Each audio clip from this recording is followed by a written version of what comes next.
E apitavam os... E apitavam, havia umas campainhas, porque há um... Também não nos queria amassar muito com isto, mas justamente quero que tenham isso presente. O serviço de agência, portanto, é um serviço sempre concebido para clientes.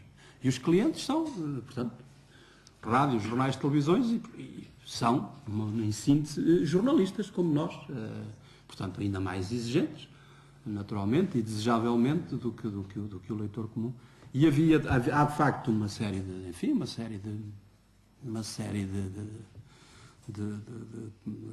conceitos, desde logo havia o chamado flash, imaginem, morre o Papa, portanto, uma notícia de extrema importância e, se for inesperada, ainda maior é o interesse, como é evidente, portanto, chama-se um flash, faz-se em 2, 3 palavras, diz Papa faleceu.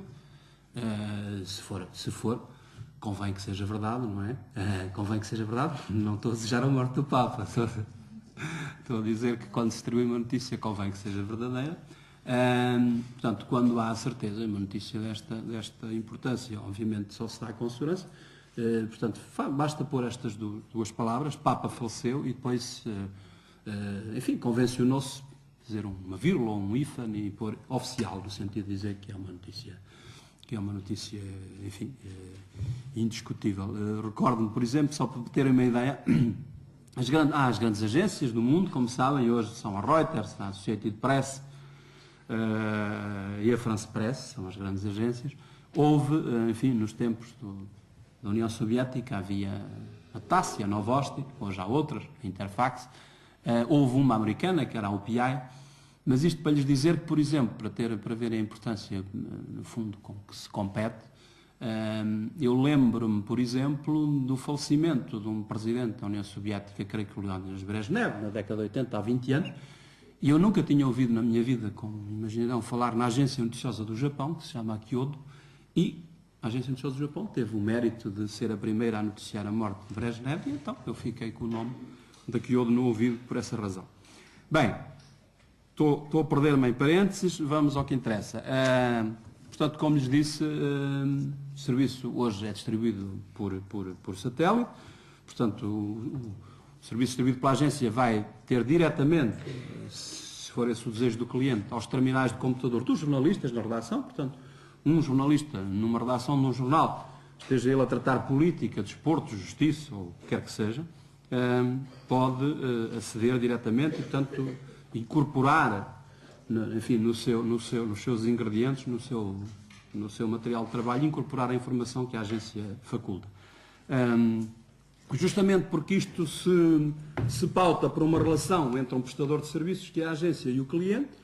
Há aquela máxima do mercado, como sabem, que diz que o cliente tem sempre razão, portanto o cliente usa o serviço como muito bem entende, pondo na íntegra, virando o fim para o princípio para o fim, usando o meio, usa como muito bem entende.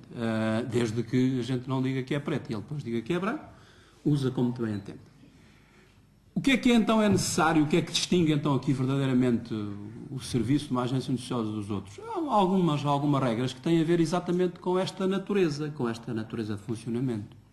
Ou seja, como a agência distribui serviços com uma panóplia de clientes, desde logo com vocações diferentes, rádio, televisão, jornais, e com orientações editoriais diferentes, portanto o serviço tem de, digamos, respeitar, obedecer a um padrão, enfim, que não é bom nem é mau, é um padrão que, pelas suas características, seja suscetível de servir o melhor possível, de ter o interesse mais desejável para todos os clientes. E então, em nome disso, há uma série de regras que se estabeleceram. Desde logo há uma coisinha, admito que a edição já esteja desatualizada, mas enfim, capas à parte, o miolo não está muito diferente.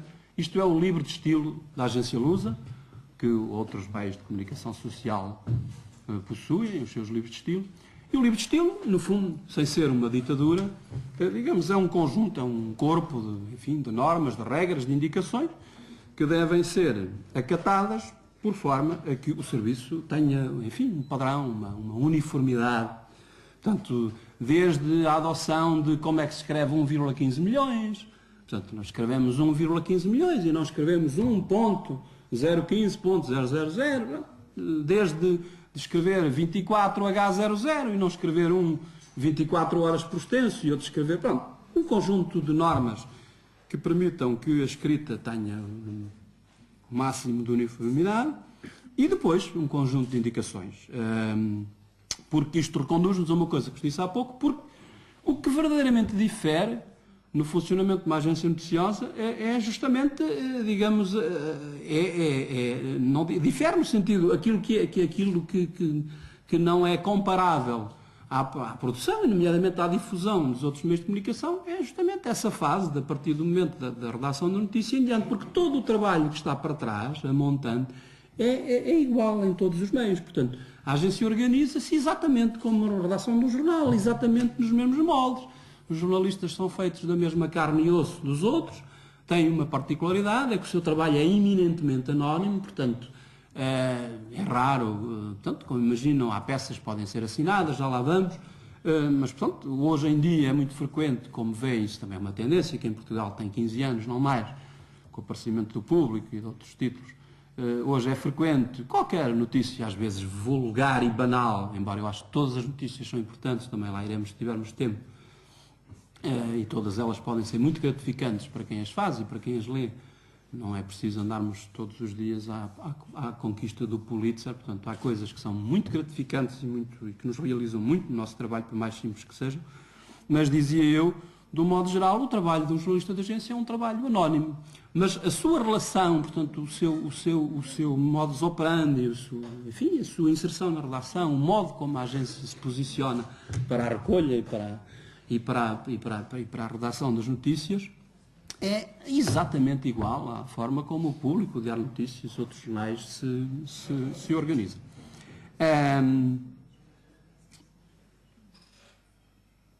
Ora bem, o que é que depois a agência então adota, enfim, como normas que são basilares para o seu funcionamento? Adota enfim, eu sei que vou usar aqui alguns conceitos que são polémicos, eu estou disponível para debatê-los convosco na segunda parte. Eu, por exemplo, sou defensor da objetividade, eu sei que hoje em dia se diz que essa coisa não existe. Eu acho que a objetividade é como a história do ótimo e do bom. Acho que não...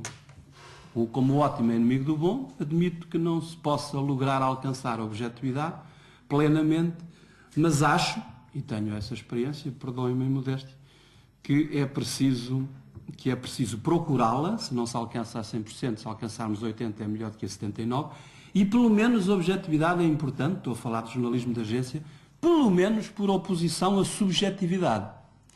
Porque eu tive muitas discussões, como imaginam, com muitos camaradas, da agência e não só, porque é um estatuto, é uma posse extremamente fácil, que é a gente dizer, é um bocado como ser agnóstico, graças a Deus, é a gente dizer, não, essa objetividade não existe, portanto, decreta-se que não existe e, portanto, depois não se busca. Não existe. Portanto, objetividade e imparcialidade, tanto quanto ela é possível. O rigor, naquele sentido que lhes disse, não se pode vender uma notícia a um cliente, que depois os factos demonstrem que a notícia é falsa. Portanto, fundamentalmente estes três aspectos. Isto leva a que, portanto, só um pequeníssimo parênteses para lhes dizer que quando falamos de serviço de agência, falamos quase exclusivamente de um género jornalístico chamado notícia, porque, como sabem, há outros géneros jornalísticos, que no caso concreto da imprensa escrita, resumidamente, dir-lhes-ei, portanto, a entrevista, a reportagem e depois, enfim, um conjunto de subgéneros, chamemos-lhe assim, todos eles no campo da opinião, chame-se crónica, chame-se análise, chame-se comentário, chame-se o que quiser, ainda o dossiê, que é uma palavra, enfim, os franceses chamam enquete, eu gosto de chamar dossiê, agora até já portuguesamos aquilo com chapéu e tudo, portanto não fica mal. O dossiê é um misto de vários géneros, no fundo é uma investigação, uma coisa que está para além da notícia e que no fundo usa enfim, estilos de diferentes géneros jornalísticos, nomeadamente do género, entrevista e do género reportagem.